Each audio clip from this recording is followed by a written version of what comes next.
Émotionnel ou rationnel, en accord ou à l'opposé. Les rencontres de l'heure. Yasmine est là pour nous parler politique. Bonjour Yasmine. Allô Mario. Alors, matinée, là. oui, alors chez Nordvolt, c'est un mélange de nouvelles inquiétantes, parfois un peu plus rassurantes. La compagnie qui essaie de se faire rassurante. La semaine passée, on disait, ils sont en danger de faillite, ils doivent se refinancer. Après ça, on a dit, Volkswagen ne débarque pas, Volkswagen demeure un partenaire solide. Mais on sent qu'on est dans une zone de fragilité. Et il y a 9 minutes, Nordvolt a annoncé à ses employés que 1600 salariés étaient mis à pied, donc 20% du nombre d'employés de Nordvolt en Suède étaient mis à pied. Alors, déjà, il y a des résultats de cette restructuration, révision des processus, appelons-le comme on veut, mais c'est un plan de restructuration. C'est une restructuration que l'on voit. Donc, 20% du nombre d'employés qui ont été mis à pied ce matin, là, ça vient d'être annoncé. Et là, tu sais, au début, ils voulaient produire, eux, des cathodes, du matériel cathodique. Cette usine-là, ils la mettent à la glace, puis ils vont importer ça de Chine. Fait que, tu sais, toute la structure, tout le narratif de dire, on veut pas être lié à la Chine pour le développement de la filière électrique, là, ça tombe un peu à l'eau, là, parce que veut pas, maintenant Nordvolt devient dépendant de son importation de ces intrants de la Chine, alors qu'elle disait vouloir les produire déjà en Suède, mais aussi dans les autres usines. Tout ça pour ça, Mario, ça va rappeler Nordvolt ici au Québec. Tu sais, François Legault, la semaine passée, il a essayé de mettre ça, finalement, de créer une diversion avec sa sortie jeudi. On parle plus de Nordvolt, on parle plus de l'avenir énergétique du Québec. Ça fait craindre. Bon, on va en reparler pour la prochaine année, à mon avis, inévitablement. Ouais. Est-ce qu'il n'y a pas, évidemment, le Nordvolt, il y a une zone de danger. Est-ce qu'il n'y a pas plus dans le discours, plus que dans le fond, mais un danger pour les partis d'opposition? Je les écoutais la semaine passée, puis il y a un point de rupture où tu dis, OK, mais les partis d'opposition, on dirait quasiment, qui espèrent que ça va planter. Tu sais, comme c'est le projet de Legault, qui espèrent que ça va planter, qui espèrent qu'on va perdre notre argent. La ligne est mince entre critiquer le gouvernement pour dire t'as pris un risque démesuré, mais devenir comme parti d'opposition quelqu'un qui souhaite le mal, là, ou qui souhaite que le Québec, qui souhaite que les contribuables perdent leur mise parce que Legault va avoir l'air fou puis ça va nous aider politiquement.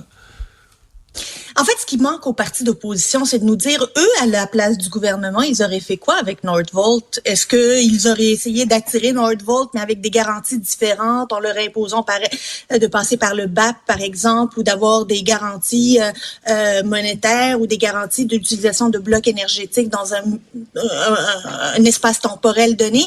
C'est ça qu'ils nous disent pas, les partis d'opposition, et ce qui fait en sorte qu'ils se placent comme ceux qui jettent la pierre à Nordvolt, comme s'ils veulent faire tomber Nordvolt pour faire tomber le gouvernement. C'est une stratégie hyper risquée qui pourrait leur enlever de la crédibilité économique. Là, je parle particulièrement au Parti libéral du Québec. Là, ils doivent revenir avec des propositions beaucoup plus concrètes que ce qu'ils nous font actuellement. Du Parti libéral du Québec, parlons-en. Il y a un aspirant-chef, qui était juste à ma gauche hier soir. À Tout le monde en parle. Pablo Rodriguez, tu l'as trouvé bon? Je sais pas si je l'ai trouvé bon. Je connais Pablo, je vais le dire, là, je le connais Pablo depuis plusieurs années, depuis que je suis toute jeune. J'ai trouvé qu'il a raté une occasion de sortir des meilleures lignes que ça. Ça, là, j'avais l'impression que c'était très générique, que c'était très superficiel. Et j'ai pas senti encore les raisons qui font en sorte qu'il veut venir au Québec, qu'il veut diriger le Québec, les enjeux du Québec. Je l'ai pas entendu parler de santé, d'éducation. Il est resté très, il va falloir que les libéraux eux-mêmes croient en la victoire en 2026. Oui, mais comment? C'est comment que Pablo Rodriguez va faire la différence, contrairement à un Charles Milliard, un Denis Coderre et les autres candidats qui sont en lice. Mais Yasmine, là-dessus, j'ai l'impression qu'un Charles Milliard est beaucoup plus avancé que Pablo sur le contenu, là, à une vision. Qu'est-ce que je veux faire avec le Québec? Il dit qu'il va préparer son programme avec son équipe. Donc là, il est juste à l'étape d'avoir quitté Ottawa, faire la transition vers Québec. Mais il a pas l'air d'avoir une idée trop pointue, là, trop précise, là, des grands projets qu'il voudrait accomplir, mettons, là.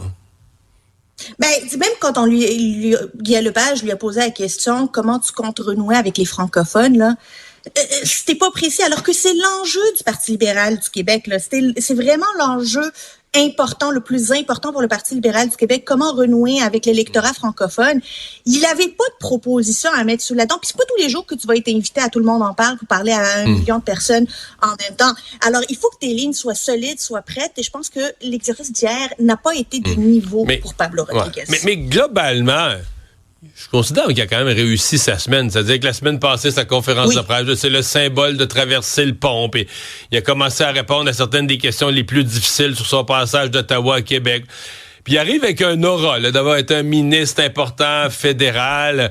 Puis, hier, quand même, tout est sur le contenu, mais il arrive, il est bien habillé, il a une belle bouille, il est à l'aise, il est relax, il paraît bien. Je veux dire, il y a je suis convaincu qu'il y a des libéraux qui sont contents de le voir, là, j'ai aucun doute, puis qu'il va être rapidement un candidat un candidat dans la liste A là, de la compétition. Là. Mais il l'est déjà, là. C'est le candidat qui a le plus de notoriété, le plus de popularité actuellement. Il est déjà perçu comme le numéro 1. Mais quand t'es numéro 1, t'es aussi la cible de tous les autres qui vont vouloir te piquer. Alors, t'as un devoir d'être mieux préparé que les autres, d'être meilleur que les autres, de faire une meilleure sortie, d'autant plus qu'il est expérimenté puis il sait comment la game elle fonctionne. Donc, oui, c'était une sortie où on peut redécouvrir Pablo Rodriguez, mais je pense que les observateurs politiques que l'on est, on s'attendait à un petit peu plus de contenu.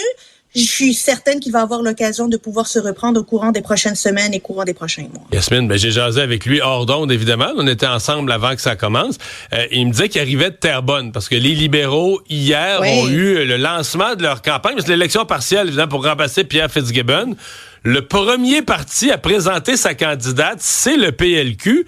Dans la ville très nationaliste, très francophone, Terrebonne, est-ce que le Parti libéral rêve en couleur? Ils ont jamais gagné Terrebonne, là, mais jamais. Ça a été, l'ADQ, on l'avait gagné à mon époque, la CAQ l'a gagné. Entre-temps, ça a été juste du PQ, là.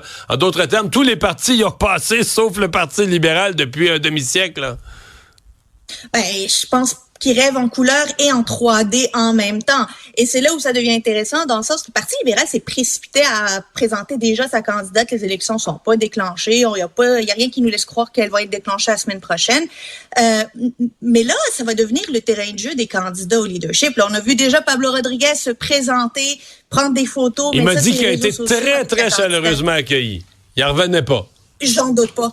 Je me demande combien il y avait de libéraux là qui étaient là en train d'applaudir pareil là, tu sais, à Terrebonne, il y a personne qui se fait d'histoire.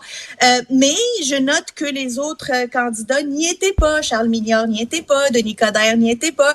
Alors est-ce que ça va commencer à être celui qui fait le plus d'appels, qui fait le plus de porte-à-porte? Est-ce que la candidate de Terrebonne, qui jamais aurait cru avoir autant de finalement d'appui des chefs, va devenir là déchirer son agenda et déchirer est-ce que je fais du porte-à-porte avec Charles Milliard ou Denis Coderre aujourd'hui? Est-ce qu'aujourd'hui, je vais avoir elle va devenir là, celle que tout le monde veut se coller à elle. Là. Elle va avoir bien de l'affection, bien de l'amour, bien de l'appui, mais il faut pas s'y méprendre. C'est calculer tout ça. Ouais. Un mot rapide sur Justin Trudeau qui va être à l'ONU aujourd'hui. C'est comme si ça le détache un peu d'une scène politique locale dans son pays qui va être rock'n'roll cette semaine. Là. C'est ça, c'est grosse semaine pour Justin Trudeau. Puis là, il était hier, il a fait un discours à l'ONU. Il va y être aujourd'hui et probablement même une partie de la journée demain.